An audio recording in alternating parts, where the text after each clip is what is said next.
favorite things in the world is merging sports with ministry. So I love the fact that we can work super hard out on this court, but do it in a way that honors and pleases God. And all of our coaches with us today agree and think the same thing. They're all involved in FCA, so we're so excited to be able to pour into you girls today. It says, many are the plans in a person's heart, but it's the Lord's purpose that prevails. And the good thing about God's plans, in Jeremiah 29:11, it says, for I know the plans I have for you, declares the Lord. Plans to prosper you and not to harm you. Plans that give you hope and a future. But I will say, the following months after retiring, I was not feeling hopeful and I did not feel like I had a future. I was facing a huge identity crisis. I didn't know who I was without my sport. I didn't know who I was without all my accolades. I had lost everything. I went from stud to dud. I did not know who I was, what I could do, or what any of all this meant. We are children of God. Our identity is not in our performance on the court, in the classroom, or in our careers. Our identity, who we are, is in Jesus Christ. See, we're not big deals because of anything that we've ever done.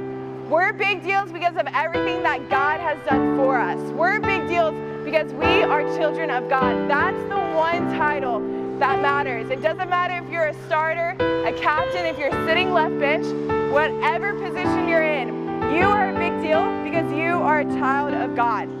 He doesn't love you because you got a volleyball kill. He doesn't love you because you're MVP. He doesn't love you because you're a starter or captain on your high school team.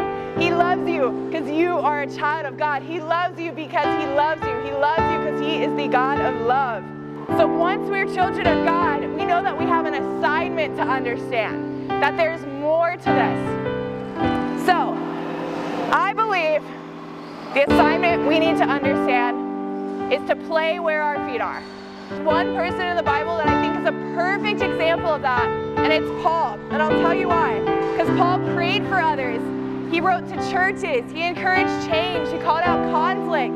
He was faithful. He told others to think on things above and work as if we're working for the Lord and not for man. He told us when things get hard to know that it's okay. With Christ, we can do all things. Paul said all of this while in prison, under arrest, and in chains. With prison, it wasn't a viral TikTok. It wasn't $1 million. It wasn't a following on social media. It wasn't a national championship. It wasn't a World Series win. It wasn't a Super Bowl ring. His platform was prison. And God also says in Matthew 5:14 that we are the light of the world, a city on a hill that can't be hidden. So you got a big God. You're a big deal because of it, and He's got big plans for you. He's not going to hide you. He wants to let you shine His light.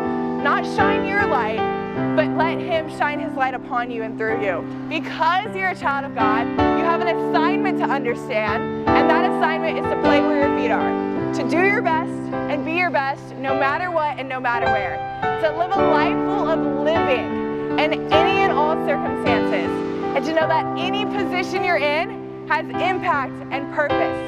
So at the count of 3, we're gonna yell, and you gotta be louder than me. Big deal and your last name.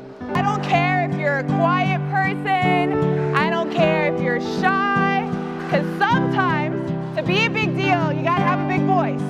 Not all the times, but sometimes. And that time is now. All right?